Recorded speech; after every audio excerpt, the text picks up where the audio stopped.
നമ്മൾ അനീഷ് ഇപ്പോഴും പറയാറുണ്ട് ഒരു 4 വർഷമൊക്കെ ഞാൻ പറഞ്ഞ പോലെ തന്നെ പുള്ളി പറയാറുണ്ട്. പക്ഷെ എനിക്ക് തോന്നാറില്ല ആളങ്ങനെ അതായത് ഇത് കണ്ടിട്ടുണ്ടെന്ന് എനിക്ക് തോന്നാറില്ല. കാരണം വെച്ചാൽ എനിക്ക് പി ആർ ഉണ്ടായിരുന്നു. പി ആറിന് വെച്ചാൽ ഈ പറഞ്ഞ പോലെ അനുകൂലക്ക് കൊടുത്ത 16 കോടി കൊടുത്തു. അനുകൂല പറഞ്ഞ ആരാ പറഞ്ഞ 14 ലക്ഷം കൊടുത്ത അങ്ങനത്തെ കഥയല്ല. ഞാൻ 16 ലക്ഷം വോട്ടിന് പുള്ളി ജയിച്ചിട്ടുണ്ട്. ഈ 14 ലക്ഷം വോട്ട് വെറുതെ ആൾക്കാർ ചെയ്യുമോ? ആഴ്ചയിൽ ലാലേട്ടൻ പറഞ്ഞ ആഴ്ചയിൽ എനിക്കറിയാൻ പറ്റും ഞാൻ പുറത്ത് ഹൈപ്പാണോ മീഡിയത്തിലാണോ ലോയലാണോ. അതിനുള്ള കഴിവ് എനിക്കുണ്ട്. അതാണ് ഇവിടെ കക്കാൻ കയറി എന്ന് പറഞ്ഞ നിങ്ങളൊരു ന്യൂസ് ഉണ്ടായിരുന്നില്ലേ, എല്ലാവരും കണ്ടല്ലേ? കക്കാൻ കയറി എന്ന് പറഞ്ഞത് ഇത് എൻ്റെ ജിമ്മാണ്. എൻ്റെ ജിമ്മെന്ന് പറഞ്ഞാൽ ഞാൻ ബിഗ് ബോസിൽ പോയി കഴിഞ്ഞ് വന്നപ്പോൾ എനിക്ക് തിരക്കായിരുന്നു. ഞാൻ പല ജിമ്മുകളും ഇങ്ങനെ ഇവർക്ക് ലീസിനല്ല കൊടുത്തെങ്ങനെ കേട്ടോ, ഇവർക്ക് നടത്തിപ്പവകാശം കൊടുത്തുള്ളൂ. ഒരു ജാസ്മിൻ എനിക്ക് നല്ലൊരു എതിരാളിയായിരുന്നു, സത്യം പറ്റും. ഇത് പറഞ്ഞത് ശരിയാണ്. ജാസ്മിൻ ശരിക്കും പറഞ്ഞാൽ ഗബ്രീനെ പിടിക്കാണ്ട് കളിച്ചായിരുന്നെങ്കിൽ നല്ലതായിരുന്നു. ഗബ്രി പിടിക്കാണ്ടെന്ന് ഉദ്ദേശിച്ചത് അതായത് കൂട്ടി പിടിക്കാണ്ട്. പ്രസ് മീറ്റ് എന്ന് പറഞ്ഞാൽ ഇത് നമ്മുടെ ജിമ്മാണ്, നിങ്ങൾക്ക് എല്ലാവർക്കും അറിയാലോ. നമ്മുടെ അരിയായിരുന്നു. കാരണം അത് മാത്രമല്ല നമ്മളിവിടെ ഫിറ്റ്നസ് സെൻ്റർ നടത്തുന്നുണ്ടെങ്കിൽ ഇപ്പോൾ ഒരു പയ്യൻ വന്ന് പറഞ്ഞ കാര്യമുണ്ട്. ചേട്ടാ ഇവിടെ ഒരു ജിമ്മിനകത്ത് അഡ്മിഷന് പോയി, അവിടെ ചെന്നപ്പോൾ 15 രൂപയാണ് ഇയർലി. അപ്പോൾ അത് ഒന്നിച്ച് കൊടുത്താൽ കയറ്റില്ല അവസ്ഥയാണ്. അങ്ങനെയൊക്കെ ഇവിടെ വന്ന ആൾക്കാർക്കാണെങ്കിൽ അത് വേണമെങ്കിൽ 1 വർഷം കൊണ്ട് അടച്ചാൽ പോലും ഞങ്ങളത് കയറ്റും. കാരണം ഞാൻ പൈസയ്ക്ക് വേണ്ടി മാത്രമല്ല, എൻ്റെ പാഷനത്.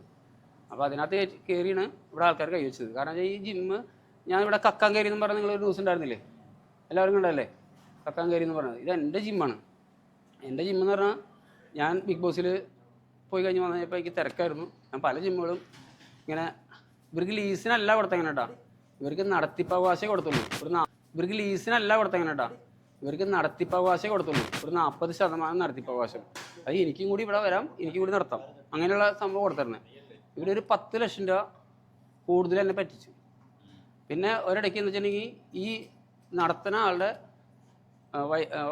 കുട്ടിയുടെ ഹസ്ബൻഡ് MDA കേസിൽ 3 മാസം അകത്ത് കിടന്നിട്ടുള്ളതാണ്. അപ്പോൾ ഞാൻ MDA കേസിൽ 3 മാസം അകത്ത് കിടന്നുണ്ട്. അപ്പോൾ ഞാൻ അത് കഴിഞ്ഞ് വന്ന് പറഞ്ഞു അത് ശരിയാവില്ല, അവിടെ നടത്താൻ പറ്റില്ല. അത് അറിയാൻ കാരണം എന്ന് വെച്ചിട്ടുണ്ടെങ്കിൽ അവർ യൂസ് ചെയ്യണ്ടായിരുന്നു. പിന്നെ അത് മാത്രമല്ല മറ്റേ ഇവിടെ വന്ന ആൾക്കാർക്ക് നിങ്ങൾ തടി കുറയാൻ നല്ലതാണ് അങ്ങനെ പറഞ്ഞാൽ അവർ വിൽപ്പന തുടങ്ങി. പിന്നെ ഞാൻ ഓട്ടോമാറ്റിക്കായിട്ട് ഇതിങ്ങനെ അവരോട് പറഞ്ഞിങ്ങനെ ഇത് പറ്റില്ല, ഇപ്പോഴും ഇറങ്ങാൻ പറഞ്ഞു. അല്ല ഞാൻ ഇവിടെ വന്നിട്ടാണ് പറയണത്. ഇങ്ങനെ നേരിട്ട് വന്ന് പറയണം ഇങ്ങനെ നിങ്ങൾ ഇറങ്ങി സംഭവം ശരിയാവില്ല എന്ന് പറഞ്ഞപ്പോഴാണ് ഇവർ അത് കഴിഞ്ഞപ്പോൾ അത് കഴിഞ്ഞ് ഞാൻ ഇവിടേക്ക് പിന്നെ എനിക്ക് ഇവരെ മൈൻഡ് ചെയ്യാൻ ഫേസ് ചെയ്യാനൊരു മടിയായിരുന്നു. രാത്രി ഞാൻ ഒരു 1 മണിക്കോ 2 മണിക്കോ ഇതിൽ പോയപ്പോൾ എൻ്റെ ഇത് പേഴ്സണൽ റൂമാണ്, നിങ്ങൾക്ക് അറിയാലോ. ഇപ്പോൾ ഞാൻ കണ്ടില്ലേ ഈ റൂം എന്താ ആ പേഴ്സണൽ റൂമാണ്. അതിനകത്ത് എൻ്റെ ചെക്ക് സാധനമൊക്കെ ഇരുന്നത്. അപ്പോൾ ഞാൻ അത് എടുക്കാൻ വേണ്ടിയിട്ട് ആ ഷട്ടർ അത്രയും നിങ്ങൾ കണ്ടല്ലേ, ഷട്ടർ അത്രയും താത്തി അവരിടുള്ളൂ. ഷട്ടർ അത്രയും താത്തി അവരിടുന്നതിൻ്റെ ഉദ്ദേശം എന്താ വെച്ചാൽ രാവിലെ വന്നവർ തുറക്കൂല. ഇവിടെ വന്നവർ തന്നെ അത് പൊക്കണം, ഇത്രയേ ഇടുള്ളൂ, പകുതിയേ ഇടുള്ളൂ. ഈ പ്രായമുള്ള ആൾക്കാരെ ഇവിടുന്ന് മുകളിലേക്ക് പൊക്കാൻ ബുദ്ധിമുട്ടുകൊണ്ട് അവർ ഇത്ര ഇട്ടിട്ട് താക്കോലത് തുറക്കാം. അപ്പം ഞാൻ വന്നപ്പോഴും അങ്ങനെ എടുക്കാം. അപ്പം എൻ്റെ കയ്യിൽ താക്കോലുണ്ട്, എനിക്ക് വേറെ കുത്തി തുറക്കേണ്ട ആവശ്യമില്ല. എൻ്റെ ഡ്യൂപ്ലിക്കേറ്റ് കീയാണ് അവർക്ക് കൊടുത്തത്. അവർ പറഞ്ഞെന്താ ഞാൻ കീ കുത്തി തുറന്നു പറയാം. ഈ സാധനം അതിന് ഗ്ലാസ്സിൻ്റെ ഡോറുണ്ട്, അത് തുറന്നു കഴിഞ്ഞപ്പോൾ ഈ ഷട്ടർ ഞാൻ വീണ്ടും പൊക്കണ്ടെന്ന് വിചാരിച്ചത്. എന്നാൽ ഞാൻ പൊക്കി കഴിഞ്ഞാൽ പിന്നെ ഞാൻ തന്നെ നടത്തണം. പിന്നെ രാവിലെ വരുമ്പോൾ മറ്റേ ഈ പ്രായമുള്ള ആൾക്കാർ എടുത്ത് പൊക്കണം. ഞാൻ അതുകൊണ്ട് അങ്ങനെ തന്നെ കയറി. ഈ സാധനമാണ് നിങ്ങൾ കാണുന്നത്. ഇത് കണ്ടിട്ട് എന്ന് വെച്ചാൽ ഇവർ ഇവിടുത്തെ വിഷയിലെടുത്തിട്ട് ഇവിടെ ക്യാമറ ഉണ്ടെന്നുള്ളത് എനിക്കറിയാലോ, എൻ്റെ ജിമ്മല്ലേ. പക്ഷെ ഇവർ വിശ്വസിച്ച് ഇരിക്കണ ഒരു കാര്യമുണ്ട്, എന്താ അറിയോ? ഒരു വിചാരം ഈ ക്യാമറ വർക്ക് ചെയ്യേണ്ടതിലാണ്. നമുക്ക് നിങ്ങൾ ശ്രദ്ധിച്ചാൽ മതി, നമ്മൾ ക്യാമറയുടെ ഉള്ളിൽ ലൈറ്റ് കത്തണമെന്നില്ല ക്യാമറ വർക്ക് ചെയ്യാൻ. നമ്മൾ നിന്ന് കള്ളന്മാർക്ക് ഏറ്റവും പറ്റണ ഒരു പറ്റാതാണ്, നിങ്ങൾ മനസ്സിലാക്കിയോ? അതായത് അവർ വിചാരിക്കും ഇതിൻ്റെ ലൈറ്റ് കത്തുള്ളതല്ല, വർക്ക് ചെയ്യണ്ടാവില്ല നിൽക്കും. എന്തിനാ വിചാരിക്കണേ? ഞാനല്ല സെറ്റ് ചെയ്തതുപോലെ, ഞാനാണ് സെറ്റ് ചെയ്തത്, അവർക്കറിയില്ല. അവര് എന്നിട്ട് ഇവിടെ ചെയ്ത പോക്കൃത്തരം സാധനങ്ങളൊക്കെ എൻ്റെ കയ്യിലുണ്ട്, മനസ്സിലായോ? അപ്പോൾ അവർ ഏതറ്റം പോയാൽ പോലും ഞാൻ കേസായിട്ട് പോവും. കാരണം വെച്ചിട്ടുണ്ടെങ്കിൽ അപ്പോൾ ഇവരെ വക്കീലത് ഞാൻ വിളിച്ചായിരുന്നു, ഇനി നമുക്കിത് കോംപ്രമൈസ് ചെയ്യണം, ഇവർക്ക് 10 ലക്ഷം രൂപ എനിക്ക് തരേണ്ടില്ല, ഇത് കൊടുക്കാണ്ടാക്കണം, പെണ്ണ് കേസ് കൊടുത്താൽ ഭയങ്കര പ്രശ്നമാവും, ഇതാവും.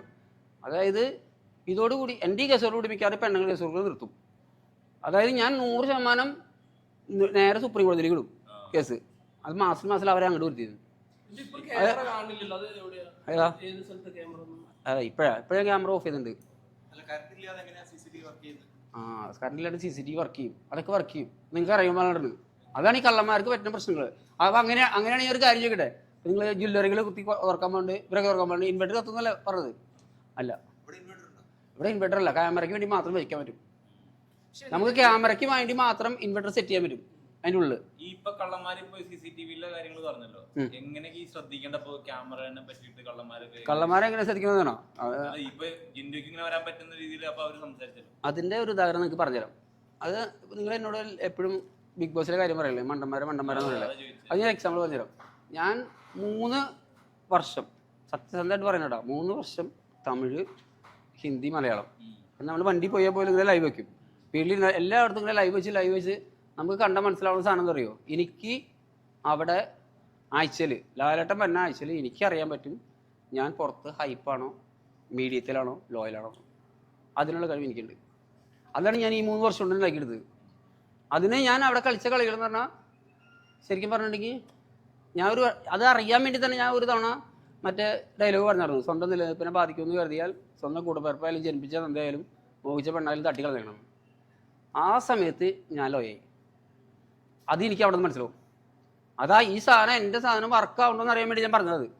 1 2 സിഗരറ്റ് പിടിച്ചിട്ട് ഞാൻ സൂര്യ നമസ്കാരം ചെയ്തില്ലേ, അതും എനിക്കറിയാം മനസ്സാവുന്നു, അറിഞ്ഞുകൊണ്ട് ചെയ്തതാ. അപ്പം നിങ്ങൾ ഈ പറഞ്ഞ മണ്ടന്മാരാരാ? അവിടെ നിൽക്കണ ബാക്കിയുള്ള ആൾക്കാരാ. പ്രേക്ഷകരല്ല മണ്ടന്മാർ. എന്ന് പറഞ്ഞാൽ പ്രേക്ഷകരെ വെച്ചിട്ടുണ്ടെങ്കിൽ അതായത് നമ്മൾക്ക് ഇപ്പം അത് ഗെയിമാണ്. ഇപ്പോൾ ഒരു സിനിമ ഇറങ്ങണം, സിനിമ ഇറങ്ങി കഴിഞ്ഞിട്ടുണ്ടെങ്കിൽ ആ സിനിമ ഏത് രീതിയിലാണ് ബെറ്റർ ആക്കേണ്ടതെന്ന് സംവിധാനം തീരുമാനിക്കണം. ആ സംവിധായകൻ്റെ കലയാണ് ആ സിനിമ. ആ പ്രേക്ഷകരിലേക്ക് എങ്ങനെ എത്തിക്കണം എന്നുള്ളത് എന്ന് പറഞ്ഞാൽ അത് ഗെയിമാണ്. ബിഗ് ബോസ് എന്ന് പറഞ്ഞൊരു ഗെയിമാണ്. ആ ഗെയിമിൽ എങ്ങനെ കളിക്കണമെന്ന് ഇവിടെ നിന്ന് കയറി ചെല്ലണം തീരുമാനിക്കണം. അവിടെ ബിഗ് ബോസ് ഇരുന്ന് എന്ത് പറഞ്ഞാലും, ലാലേട്ടൻ ഇരുന്ന് എന്ത് പറഞ്ഞാലും, അവിടെയുള്ള ആൾക്കാർ എന്ത് പറഞ്ഞാലും നമ്മൾ തീരുമാനിക്കണം നമ്മളെന്താവണം എന്നുള്ളത്. കാരണം അവരൊക്കെ നമ്മുടെ മേത്തേക്ക് കയറിയും പുറത്തേക്ക് കയറിയും എല്ലാം നിങ്ങൾ കണ്ടാണ്. അപ്പോഴും ഞാൻ താനങ്ങാതിരുന്നത് എൻ്റെ സ്വപ്നം അതിന് വലുതായിരുന്നു. അതേപോലെ ഇപ്പം 7 സീസൺ എടുത്തിട്ട് എല്ലാവരും പറയുന്നുണ്ടായി, 7 സീസണിൽ ഏറ്റവും മോശം വിന്നറായിട്ട് വരുന്ന ആരാണെന്ന് കഴിഞ്ഞ സീസണിലെ ആൾക്കാരോട് ചോദിച്ചാലും ബാക്കിയുള്ള സീസണിലെ ആൾക്കാരോട് ചോദിച്ചാലും എല്ലാവരും ജിൻഡോനെ കാണാറുണ്ട്. ജിൻഡോന്റെ പേരാണ് പറയുന്നത് ഏറ്റവും മോശം വിന്നറായിട്ട് പറയുന്നത്. അത് എന്തുകൊണ്ടായിരിക്കും? ആൾക്കാർക്ക് ജിൻഡോയുടെ ഒരു പ്രതികാര ബുദ്ധിയാണോ? അങ്ങനെ ഞാൻ കൂടുതലും സൈലന്റ് ആവാറുള്ള ചെയ്യാറ്. ഈ പറഞ്ഞവർക്കൊന്നും ചെറിയൊരു മറുപടി ഞാൻ കൊടുക്കാറുള്ളൂ. നമ്മൾ ചിന്തിച്ചാൽ മതി, നമ്മൾ ഈ എന്താ പറയുക, സിംഹം നമ്മൾ ഉറങ്ങൂലേ, ഉറങ്ങുമ്പോൾ അവരുടെ സ്വപ്നം വേറെയാണ്. അത് മനസ്സിലാക്കിയാൽ മതി. നമ്മൾ കാട്ടിലെ രാജാവാണ്. ഈ കാട്ടിലെ രാജാവാണ് നമ്മൾ. നിങ്ങൾ വിചാരിച്ചോ ആ കാട്ടിലെ രാജാവ് തന്നെയാണ്. ഇത് കാരണം വെച്ചിട്ടുണ്ടെങ്കിൽ അത്രയും പേരെ മണ്ടന്മാരാക്കാമെങ്കിൽ എനിക്ക് മണ്ടന്മാരാക്കുക, അവരെന്നെ മണ്ടെന്നുള്ള ടാകുകയെന്ന്. 2 ആഴ്ച നിങ്ങൾ എക്സാമ്പിൾ ചിന്തിക്കുക, അവിടുത്തെ കളി ചിന്തിക്കുക. ഇനിയിപ്പോൾ നിങ്ങൾ ചോദിച്ചതിന് വേറെ മറുപടി ഞാൻ പറഞ്ഞുതരാം. ഇപ്പം പറഞ്ഞില്ലേ ഈ സീസണാണ് ഏറ്റവും കൂടുതലെന്ന്. അതായത് അതിൻ്റെ ഗ്രാൻഡ് ഫിനാലെ എടുത്ത് കാണാം. മോഹൻലാൽ ഇവിടുത്തെ നമ്മുടെ ഏഷ്യൻ്റെ കിഷൻ സാറിനെ വിളിച്ചു. കിഷൻ സാറ് പറഞ്ഞു. കിഷൻ സാറ് വന്ന് പറച്ച് പറഞ്ഞത് ലാൽഡ ഇവിടെ ജിൻഡോ നമസ്കാരം, അർജുൻ നമസ്കാരം പറഞ്ഞു കഴിഞ്ഞിട്ട് കിഷൻ സാറ് പറഞ്ഞ സാധനം എന്ന് വെച്ചിട്ടുണ്ടെങ്കിൽ ബിഗ് ബോസ് സീസണിൽ, അതായത് ഇത്രയും ബിഗ് ബോസ് നടന്നാൽ ഏറ്റവും ഹൈപ്പാർന്ന സീസൺ, ഏറ്റവും റിവ്യൂ ഉള്ള സീസൺ, ഏറ്റവും കൂടുതൽ പൈസ കിട്ടിയ സീസൺ ഇതായിരുന്നു. അപ്പോൾ ആരെ കഴിവാ? ജാസ്മിനുള്ളതുകൊണ്ടാണ് ജിൻഡോയ്ക്ക് റീച്ച് കിട്ടിയതാണ് വേറൊരു സംസാരം വന്നത്. ഞാനുണ്ടെങ്കിലല്ലേ ജാസ്മിന് കിട്ടുള്ളൂ. അത് ചിന്തിച്ചോക്കേ. അത് ജാസ്മിൻ എനിക്ക് നല്ലൊരു എതിരാളിയായിരുന്നു സത്യമായിട്ടും. പറഞ്ഞത് ശരിയാണ്. ജാസ്മിൻ ശരിക്കും പറഞ്ഞാൽ ഗബ്രീനെ പിടിക്കാണ്ട് കളിച്ചിറങ്ങി നല്ലതായിരുന്നു. ഗബ്രി പിടിക്കാണ്ടെന്ന് ഉദ്ദേശിച്ചത് അതായത് കൂട്ടി പിടിക്കാണ്ട്, നമ്മൾ അവർ രണ്ടുപേരും കൂട്ടുകൂടാണ്ട് ഒറ്റയ്ക്ക് കളിച്ചിറങ്ങി അവർ രണ്ടുപേരും നമുക്ക് നല്ലൊരു ഓപ്പോസിറ്റ് ഉണ്ടായിരുന്നു. അവർ കൂട്ടുകൂടിയപ്പോൾ നമുക്ക് നല്ലൊരു ഇതായിരുന്നു. പക്ഷേ PR വർക്കിനെ കുറിച്ച് പറയാം. ഈ PR വർക്ക് എന്ന് വെച്ചാൽ എന്താ ശരിക്കും പറയാം? PR വർക്ക് എന്ന് വെച്ചാൽ നമ്മൾ എക്സാമ്പിൾ പറഞ്ഞുതരാം. ഇപ്പം ഞാൻ ഒരു ബിഗ് ബോസിലേക്ക് കയറുന്ന ഒരു വ്യക്തി, അതായത് ഇപ്പം നമ്മൾ ഈ കയറിയെന്ന് ഞാൻ വേണ്ട, ഇപ്പം നമ്മൾ കയറിയിട്ട് ഒരു ഔട്ടായ ഫസ്റ്റ് ഒരു കുട്ടിയില്ലേ, ബിൻസി, ഇവരൊക്കെ ഔട്ടായി. പക്ഷെ ഇവരൊക്കെ ആരാണെന്ന് അറിയിക്കാൻ ഒരു നല്ലൊരു PR ഉണ്ടായിരുന്നെങ്കിൽ അവരവിടെ നിന്ന് തന്നെ അല്ലേ. അപ്പാനി പോയത് പറയാൻ എനിക്കറിയില്ല, എല്ലാവരെയും നമ്മൾ പറയുന്നില്ല. അതായത് അവരാരാണെന്ന് ജനങ്ങളെ അറിയിച്ചായിരുന്നെങ്കിൽ അവരുടെ പഴയ കാലത്തെ കാര്യങ്ങൾ എടുത്തിട്ട് ഇങ്ങനെ ആരാന്ന് അറിയിച്ചായിരുന്നെങ്കിൽ, ഒരു PR അതിനു വേണ്ടി ഉണ്ടായിരുന്നെങ്കിൽ അവരവിടെ ഔട്ടാവില്ല. അവിടെ ഔട്ടാവേണ്ട വേറെ അതിലും വലിയ ആൾക്കാരുണ്ടായിരുന്നു, അവര് വന്നേ അല്ലേ? അല്ല, ഈ PR ഇപ്പൊ പറഞ്ഞ സംഭവം OR ആണ്. PR എന്ന് പറഞ്ഞ സംഭവം വോട്ട് മറിക്കുന്ന പരിപാടിയാണെന്ന് ഇപ്പൊ പറഞ്ഞുകൊണ്ടിരിക്കുന്ന ആൾക്കാർ. പറയാം, ഇന്ന് പറയാം. അതായത് നിങ്ങളൊരു കാര്യം മനസ്സിലാക്കേണ്ട കാര്യം എന്ന് വെച്ചാൽ, അതായത് ആമസോൺ അല്ലെങ്കിൽ ഇത്രയും വലിയൊരു ഫെയിം, അതിനകത്ത് നമുക്ക് സാധാരണ ആൾക്കാർക്ക് കയറി വോട്ട് മറിക്കുകയാണെങ്കിൽ ഹോട്ട്സ്റ്റാർ, ആമസോൺ അല്ലെന്ന് ഞാൻ പറഞ്ഞ എക്സാമ്പിൾ പറഞ്ഞ ഹോട്ട്സ്റ്റാർ എന്ന് പറഞ്ഞില്ലെന്നുള്ളൂ. ഞാൻ പറഞ്ഞ അങ്ങനെയുള്ള ഒരു ഇതിനകത്ത് കയറി നമ്മൾ ഈ വോട്ട് മറിക്കാനുള്ള കഴിവ് നമ്മുടെ ആൾക്കാർക്ക് ഉണ്ടെങ്കിൽ അതിനകത്ത് കോടിക്കണക്കിന് രൂപയുള്ള വിലയുള്ള സാധനങ്ങൾ അതിൻ്റെ ഉള്ളിക്കുണ്ട്, ഫിൽമുകളായിട്ട്. അതായിട്ട് അത് കേട്ടാ പോരെ, മനസ്സിലായ? അതായത് ബിഗ് ബോസ് സീസണിൽ എൻ്റെ അഭിപ്രായമാണ് 2 സീസൺ വരെ ആൾക്കാർക്ക് നല്ല കള്ളൗട്ട് ചെയ്യാൻ പറ്റിയിട്ടുണ്ട്. അതെനിക്കറിയാം. 2 സീസൺ വരെ, ഫസ്റ്റ് 2 സീസൺ വരെ അതൊന്നും എനിക്കറിയില്ല. ഫസ്റ്റ് 2 സീസൺ വരെ കള്ളൗട്ട് ചെയ്യാൻ പറ്റുന്ന സജ്ജീകരണം ഉണ്ടായിരുന്നു. അത് സജ്ജീകരണം വെച്ചാൽ അത് അതായത് നമ്മുടെ ശാസ്ത്രം വളർന്നുകൊണ്ടിരിക്കുക, അത് അവര് നല്ല രീതിയിൽ ബ്ലോക്ക് ചെയ്തു. PR ഞാൻ നിങ്ങൾ പറയട്ടെ,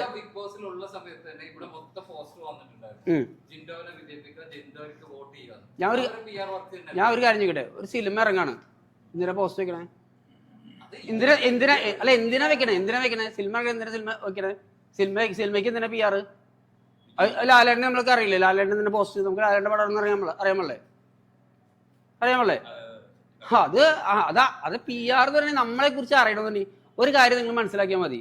നിങ്ങളെ അടക്കം ഈ ഇരിക്കുന്ന വ്യക്തികളിൽ ഒരാളെ വെച്ച് നോക്കുമോ, ആരും നിങ്ങളെ പ്രൊമോട്ട് ചെയ്യില്ല, നിങ്ങൾ മാത്രമേ പ്രൊമോട്ട് ചെയ്യുള്ളൂ. അല്ലേ?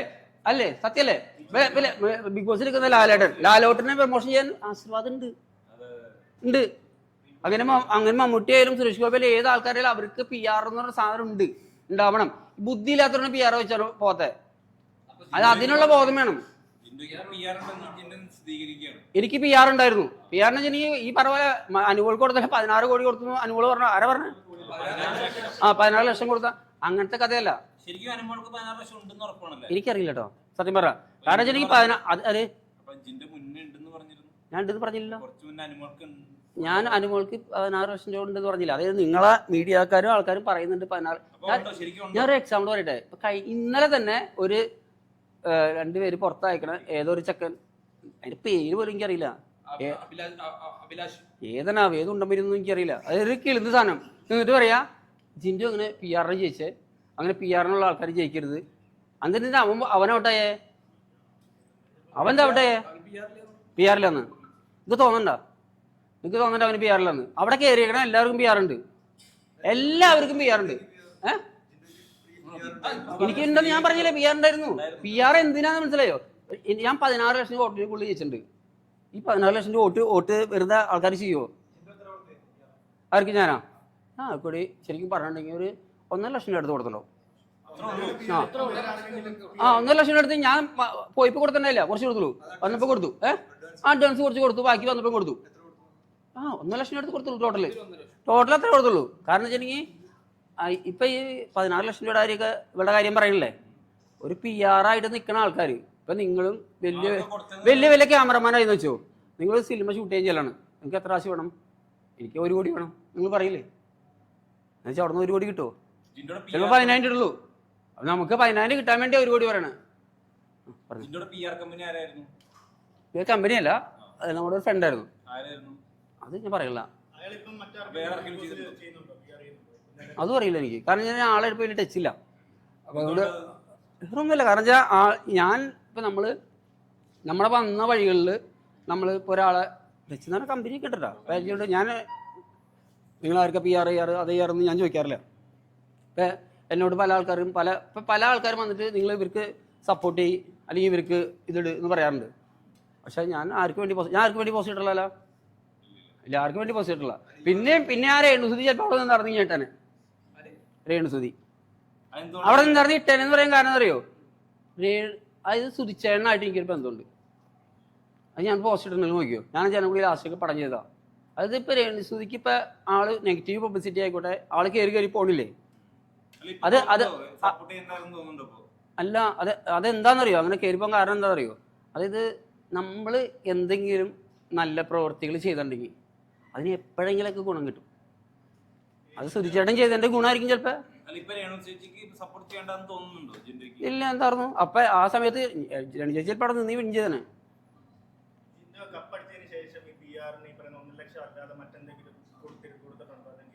ഞാൻ ഒന്നും കൊടുത്തില്ല. അതെങ്ങനെയാന്ന് ഞാൻ പറയാം. അതെങ്ങനെയാന്ന് പറഞ്ഞുതരാം. അതായത് നിങ്ങളൊരു കാര്യം മനസ്സിലാക്കുക.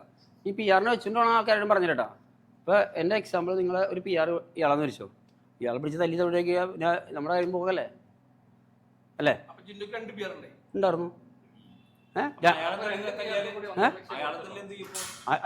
അയാൾക്ക് പൈസ കൊടുക്കേണ്ട ആവശ്യമില്ല. അതായത് ഇവൻ ഈ സാധനം ചെയ്യേണ്ടതെന്ന് മാത്രം നോക്കിയാൽ മതി. ഇവൻ ചെയ്യണില്ലെങ്കിൽ അവൻ തുടങ്ങും. രണ്ടാമത്തെ ആളെ ഞാൻ ഇത് ഹെയ്ഡ് ചെയ്തേക്കല്ലേ, നിങ്ങൾ അറിയില്ലല്ലോ. നിങ്ങൾ അറിയുന്ന ആൾക്കാരുണ്ടെങ്കിൽ ഞാൻ പറയുള്ളൂ. ഞാൻ നിങ്ങളോട് ഇപ്പോഴും പറയണം, ഒരു സിനിമ ഇറങ്ങണം, സിനിമ കണ്ട ചിലപ്പം ഭയങ്കര തറയായിരിക്കും അല്ലേ? ചില സിനിമകൾ ഒരാഴ്ചക്ക് ഒരു ഒറ്റ ഹൈപ്പാണ് കയറ്റി നിങ്ങൾ പി ആർ ചെയ്ത് സെറ്റാക്കും. ഏത് സിനിമയാണെന്ന് പറയാൻ പറ്റില്ല. അതെന്നറിയോ? കാരണം അത് ഞാനും പടം ചെയ്യുന്നതാണ്, മൂവി ചെയ്യുന്ന ആളാണ്. പിന്നെ അടുത്തെന്ന് വെച്ചിട്ടുണ്ടെങ്കിൽ ഇതേ ഈ 31-ാം തീയതി എൻ്റെ അതിനെ കുറിച്ച് ചോദിക്കും. ഇനിയിപ്പോ ജിൻഡോടൊരു കടന്നൊരു മറ്റുള്ള നടന്മാർക്ക് ഭീഷണിയായിട്ട് ഇപ്പൊ ജിൻഡോ മലയാള ഇൻഡസ്ട്രിയിലേക്ക് വരികയാണ്. അപ്പൊ അത് ഏത് സിനിമയെ കുറിച്ചിട്ടാണ് വരുന്നത്, എന്തൊക്കെയാണെന്നുള്ളത്? ഞാൻ ഭീഷണിയോ? ദൈവമേ. ഞാൻ അതായത് ശരിക്കും പറഞ്ഞാൽ ഞാൻ ശരിക്കും ബിഗ് ബോസിൽ പോയെന്ന് തരാൻ വരട്ടെ. ബിഗ് ബോസിൽ പോയെന്ന് വെച്ചിട്ടുണ്ടെങ്കിൽ ഞാൻ ഒരുപാട് ആൾക്കാരൊക്കെ ട്രെയിൻ ചെയ്യിക്കുന്നുണ്ട്. അപ്പോൾ ട്രെയിൻ ചെയ്യിക്കുമ്പോൾ നമ്മൾ ആഗ്രഹിക്കണം, ഇവരൊക്കെ നമ്മൾക്ക് ഇന്നലെ നാളെ ചാൻസ് തരുന്നു വെച്ചിട്ടാണ് ഇവർ പിന്നാലെ നടന്ന് ചെയ്തുകൊണ്ടിരിക്കണേ. നമ്മൾ പൈസ മേടിക്കേണ്ട കാര്യം ചെയ്യണം. എന്നാലും നമ്മുടെ ആഗ്രഹം എന്തായിരുന്നു, എൻ്റെ ആഗ്രഹം എന്തായിരുന്നു സിനിമയ്ക്ക് ഇറങ്ങുമായിരുന്നു. പക്ഷെ അതിനകത്ത് എന്നോട് സ്നേഹമുള്ള ഒരാൾ പറഞ്ഞു വെച്ചിട്ടുണ്ടെങ്കിൽ, പക്ഷേ മാഷിൻ്റെ പിന്നാലെ ഞങ്ങൾ എപ്പോഴും നടക്കും, മാഷിൻ്റെ ഫീൽഡിൽ. അല്ലെങ്കിൽ മാഷിൻ്റെ ഡേറ്റ് നോക്കി വയ്ക്കും. പക്ഷേ ഞങ്ങളുടെ ഫീൽഡിലേക്ക് വന്നാൽ മാഷ് ജൂനിയർ ആർട്ടിസ്റ്റ് ആയിരിക്കും. ആ സാധനം ചെക്കിക്കൊണ്ട്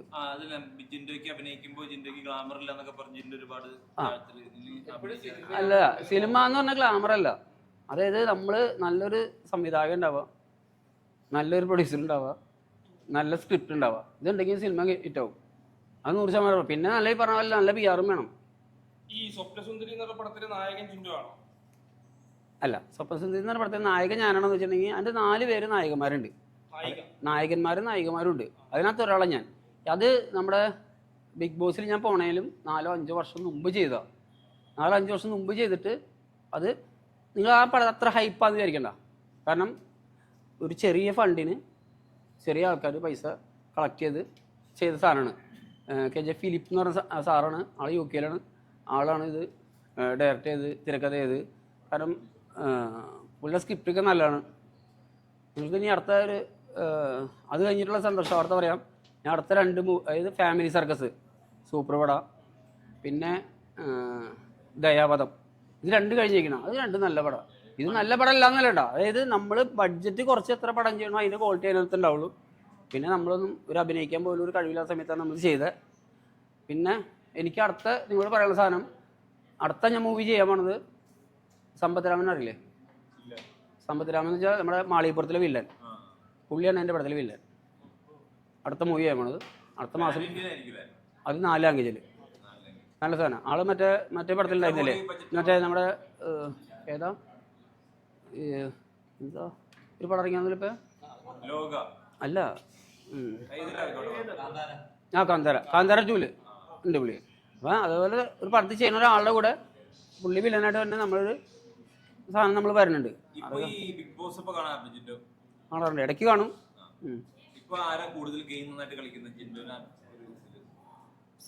അതായത് ഒരു എക്സാമ്പിൾ പറയട്ടല്ലോ, നമ്മൾ അനീഷ് ഇപ്പോഴും പറയാറുണ്ട്. ഒരു 4 വർഷമൊക്കെ ഞാൻ പറഞ്ഞ പോലെ തന്നെ പുള്ളി പറയാറുണ്ട്. പക്ഷെ എനിക്ക് തോന്നാറില്ല ആളങ്ങനെ. അതായത് ഇത് കണ്ടിട്ടുണ്ടെന്ന് എനിക്ക് തോന്നാറില്ല. കാരണം വെച്ചാൽ ഈ കണ്ടിട്ടുണ്ടെങ്കിൽ ആൾ അങ്ങനെയല്ല കളിക്കാം.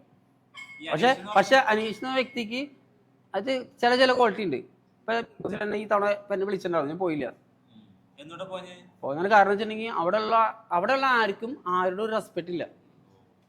അതായത് ഇപ്പം ഇവിടത്തേക്ക് ചെല്ലാൻ എല്ലാവരെയും അവർ മടക്കി കയ്യിലടിച്ച് മുടിക്ക് പിടിച്ച് നിലത്തടിച്ചിട്ട് അവർ പോണേ. എല്ലാവരെയും ലാലേട്ടനടക്കം അവരെല്ലാവരും എന്താ പറയുക, അതായത് അതങ്ങനെയൊക്കെയാണെങ്കിൽ ലാലേട്ടൻ എന്നെ എന്തൊക്കെ വഴിക്ക് പറഞ്ഞ് എന്തൊക്കെ ചീത്ത വിളിച്ചിട്ടുണ്ടാവും.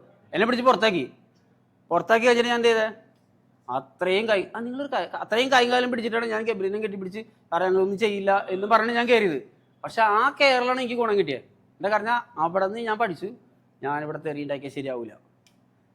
കാരണം നമ്മൾ അത്രയും കണ്ടുപോയിട്ടും തെറി പറയാനുള്ള കാരണം എന്താ, നമ്മളിങ്ങനെ അവരെ അടിപ്പിക്കുകയാണെങ്കിൽ നമ്മളെ അടിക്കുകയാണെങ്കിൽ നമ്മൾ പുറത്ത് പോയിക്കോളും. ഈ സീസണിൽ ഇപ്പൊ ഫേക്ക് ആയിട്ട് കളിക്കുന്ന ഒരു പേഴ്സൺ ആരായിരിക്കും? ഈ സീസണിൽ അങ്ങനെ പറയാൻ പറ്റില്ല. കാരണം അറിയോ, അതായത് ഞാൻ പിന്നെ പറയട്ടെ, ഞാൻ ഈ പോസ്റ്റ് ഇട്ടപ്പോൾ പറയണത് ഞാൻ ബിഗ് ബോസ് വിന്നർ എന്ന് പറയാമെന്ന് ഞാൻ പറയാമെന്ന് പറഞ്ഞിട്ടുണ്ടായില്ലേ. അതായത് ഞാൻ ബിഗ് ബോസ് വിന്നർ പറയാമെന്ന് ഞാൻ ഇന്നലെ ബിഗ് ബോസിന്റെ ഏകദേശം ഒരു സംഭവം പറഞ്ഞപ്പോൾ ചിന്തിച്ചെന്ന് വെച്ചാൽ അവിടെ ഹൈപ്പിൽ നിൽക്കുന്ന ഒരാളെ നമുക്ക് മനസ്സിലായി കഴിഞ്ഞപ്പോൾ ഇന്ന് ഞാൻ ഇങ്ങോട്ട് വന്നതിൻ്റെ ഇടയ്ക്ക് ഞാൻ കുറച്ച് വൈകാൻ കാരണം അതാണ്. ആ സാധനം സെർച്ച് ചെയ്യിക്കുന്ന സമയത്ത് വൈകുക. അങ്ങനെ ഇരിക്കുന്ന സമയത്ത് ആ ആള് 3-ാം സ്ഥാനത്തേക്ക് പോയിക്ക. ആരെന്ന് പറയില്ല. ഫസ്റ്റ് നിന്ന ആള് 3-ാം സ്ഥാനത്തേക്ക് പോയി. അപ്പൊ ആ 3-ാം സ്ഥാനത്തേക്ക് പോയപ്പോ മനസ്സിലാക്കേണ്ട കാര്യം എന്ന് പറഞ്ഞാൽ ഇനിയും 9-ാം തീയതി ഗ്രാൻഡ് ഫിനാലെ. ഈ 9-ാം തീയതി ഗ്രാൻഡ് ഫിനാലയുടെ ഇടയ്ക്ക് ഈ നിൽക്കുന്ന ആർക്കും ഇനി എങ്ങനെ കയറി വരണമെന്നുള്ള സാധനം അറിയാൻ പാടില്ല. അതായത് ഈ ലാസ്റ്റ് ഗെയിമിൽ എന്ത് കളിക്കണമെന്ന സാധനം അറിയണമെന്നുണ്ടെങ്കിൽ ഈ ഗെയിം കണ്ടവർക്ക് തന്നെ പറ്റുള്ളൂ. ഇല്ല, സത്യമായിട്ടില്ല. നിങ്ങൾ ഞാൻ തീർച്ചയായിട്ടും പറയണത് ഗെയിമിലില്ല. ആ ഗെയിമർ ഉണ്ടെങ്കിലാണ് ഈ ലാസ്റ്റ് സമയത്ത് നമ്മൾ അല്ല അങ്ങനെ ഞാൻ പറയില്ല. കാരണം ഞാൻ പറഞ്ഞില്ല, ഞാൻ ആരെയും ഇന്ന് പറഞ്ഞേനെ എന്ന് പറയാൻ കാരണം തരട്ടെ. അതായത് അത്രയും ഹൈപ്പിൽ നിന്ന ഒരാള് അല്ല അത് പറയാൻ പറ്റാത്ത കാര്യം അറിയോ. ഞാൻ വേണമെങ്കിൽ കുറച്ച് ഒരു രാജ്യം വീണ്ടും ഒരു പത്രസമ്മേളനം പറഞ്ഞത് അത് ഒരാഴ്ച കഴിഞ്ഞാൽ കറക്റ്റ് പറയാൻ പറ്റും. കഴിയില്ല. 9-ാം തീയതിയാ, നവംബർ 9-ാം തീയതി. അത് ഞാൻ എക്സാമ്പിൾ പറയട്ടെ. ഈ ആൾക്കാർ സപ്പോർട്ട് ചെയ്യണം എങ്ങനെ പറയട്ടെ. നിങ്ങളുടെ രീതിയിൽ സപ്പോർട്ട് ചെയ്യണ രീതി പറഞ്ഞുതരാം. അതായത് എന്താ പറയുക, ഇപ്പം നമ്മൾ ആദ്യം ഫസ്റ്റ് കയറുമ്പോൾ തന്നെ ആരെയൊക്കെ ചെയ്യണമെന്ന് വെച്ചാൽ നമുക്ക് പറയാൻ പറ്റില്ല. ഓരോരോ ആൾക്കാർ ചെയ്ത് കയറ്റിക്കൊണ്ടിരും. പിന്നെ ആരാണ് ഹൈപ്പിൽ നിൽക്കണമെന്ന് അറിയാൻ പറ്റും. ആരാണ് ഹൈപ്പിൽ നിൽക്കണമെന്ന് അറിഞ്ഞിട്ട് ഇവർ എല്ലാവരും അവരെ സപ്പോർട്ട് ചെയ്യും. എന്തുകൊണ്ടാ, അവൻ ജയിക്കുന്നു നമുക്ക് തോന്നിയിട്ട് അല്ലെങ്കിൽ അവൾ ജയിക്കുന്നു തോന്നിയിട്ട് നമ്മൾ അവരുടെ പ്രീതി പിടിച്ച് വരണം. അതുകൊണ്ട് എല്ലാവരും അവരെ സപ്പോർട്ട് ചെയ്യും. അപ്പോൾ കൂടുതലായിട്ട് അവർ ജയിക്കും. പക്ഷെ അങ്ങനെ നിങ്ങൾ ആരും സപ്പോർട്ട് ചെയ്യണ്ട. എന്താ കാരണം അറിയോ, അതാണ് മലയാളീസിന്റെ ബുദ്ധി വേണ്ടത്. നിങ്ങൾക്ക് ഇഷ്ടമുള്ള നിങ്ങളുടെ തീരുമാനം എടുത്തിട്ട് ജയിപ്പിച്ചാളാം ഞാൻ. അല്ലാണ്ട് നിങ്ങൾ അതായത് അത് ഞാൻ ചോദിക്കട്ടെ, എനിക്ക് വേണ്ടി PR ചെയ്തു ആരാന്ന് വെച്ചാൽ നിങ്ങളെന്ന് പറയുള്ളൂ. ഞാൻ നിങ്ങളെന്ന് പറയുള്ളൂ. സത്യം ഇടും. നിങ്ങൾ എന്നോട് ചോദിച്ചാൽ നിങ്ങൾ വേറെ PR എന്ന് വെച്ചാൽ ഇത് നിങ്ങളാണ്. അതായത് ഞാൻ പുറത്തിറങ്ങി കഴിഞ്ഞപ്പോൾ കാണുന്ന സാധനം പറഞ്ഞുതരാം.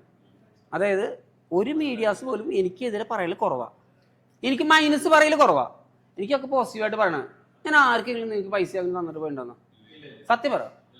ഞാൻ ഒരാളോട് ഒരു ബിഗ് ബോസിൽ പോകണ ഇവരും പറയില്ല, മനസ്സിലായ. പക്ഷെ ഞാൻ 4 ചാനലിന് ഇന്റർവ്യൂ എടുത്തിട്ട് പോയേ. അത് കൊടുക്കാൻ പാടില്ല, കൊടുത്തിട്ടേ പോയേ. ഞാൻ ബിഗ് ബോസിന്റെ കപ്പ് അടിച്ചിട്ടേ വരുള്ളൂ. അതെന്തുകൊണ്ടാണെന്നറിയാം. എന്തുകൊണ്ടായിരിക്കും? അത് എനിക്കൊരു കോൺഫിഡൻസ് ഉണ്ടാകാൻ വേണ്ടിയിട്ട്. നമ്മൾ രാവിലെ എല്ലാ ദിവസവും അവിടെ എണീറ്റ് ഇന്ന് പ്രാർത്ഥിക്കണുണ്ട. രാവിലെ വൈകിട്ടും പ്രാർത്ഥിക്കും. എന്തായിരിക്കും പ്രാർത്ഥിക്കുക? കപ്പ് കിട്ടണേ. നിങ്ങളുടെ അഭിപ്രായത്തിൽ അങ്ങനെയല്ല, കപ്പ് കിട്ടണമെന്നല്ല പ്രാർത്ഥിക്കുക. അതൊന്നല്ല ഞാൻ പ്രാർത്ഥിക്കുന്നത്. ഞാൻ പ്രാർത്ഥിക്കുന്ന അറിയാം, നമ്മുടെ പ്രകൃതിക്ക് ഒരു നിയമമുണ്ട്. ഞാൻ പ്രാർത്ഥിക്കുന്നത് കപ്പ് എനിക്ക് കിട്ടി, ഇനി ഞാൻ എന്ത് ചെയ്യണമെന്ന്. കപ്പ് എനിക്ക് കിട്ടി, കപ്പ് എൻ്റെ കയ്യിലുണ്ട്. അതാണ് എൻ്റെ മൈൻഡ്. അത് നമ്മൾ സാധനം നിങ്ങൾക്ക് കിട്ടുന്ന സാധനം നിങ്ങൾ അങ്ങനെ ചെയ്തൊക്കെ നിങ്ങൾക്ക് കിട്ടും. പ്രകൃതിയോട് നിങ്ങൾ പറ, നിങ്ങൾക്ക് ഇത്രയും സാധനം ആവശ്യമുണ്ട്.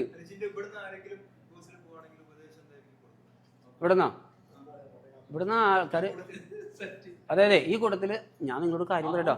അല്ല, ഈ കൂട്ടത്തില് ശരിക്കും പറഞ്ഞാൽ നിങ്ങളിൽ ആരെങ്കിലും ഒരാൾ പോയാൽ ഉറപ്പായിട്ട് ഫീൽ ചെയ്യും. എന്താ കാരണം അറിയോ? അതായത് ആരും വോട്ട് ചെയ്യുന്നുള്ളതല്ല, പക്ഷെ നിങ്ങൾ പ്ലാൻ ചെയ്യണം. അതെന്ന് വെച്ചാൽ അത് നിങ്ങൾ എക്സാമ്പിൾ പറയാം, ഈ മീഡിയക്കാരെല്ലാവരും കൂടിയിട്ട് ഒരു നറുക്കിടാം. അതെന്താണ് ശരിയല്ലേ? ഒരു നറുക്കിടാം. പിന്നെ ശരിക്കും പറഞ്ഞാൽ ബിഗ് ബോസിന്റെ വിന്നറെ തീരുമാനിക്കുന്നത് നിങ്ങളാ. എൻ്റെ അഭിപ്രായത്തിൽ പറഞ്ഞത് ഈ യൂട്യൂബ് നിൽക്കുന്ന നിങ്ങൾ ഈ മീഡിയാസാണ്, മറ്റേ മീഡിയാസ് അല്ല, ഈ മീഡിയാസാണ് ബിഗ് ബോസിന്റെ വിന്നറെ തീരുമാനിക്കുന്നത്. ആണ് സത്യം. അതെ, ചെലവുണ്ട്. ഞാൻ ഇത് കാര്യം പറയട്ടെ. അതായത് ഞാൻ ചെയ്തേക്കണ കാര്യങ്ങളിലെ ഞാൻ ചെയ്ത ഓരോ പ്രവൃത്തികളുടെ ഓരോ സാധനങ്ങൾ എടുത്തിട്ടാ. എനിക്ക് കോടികൾ കിട്ടും. അത് നിങ്ങളെ പേഴ്സണലായിട്ട് കാണിച്ചു തരാം.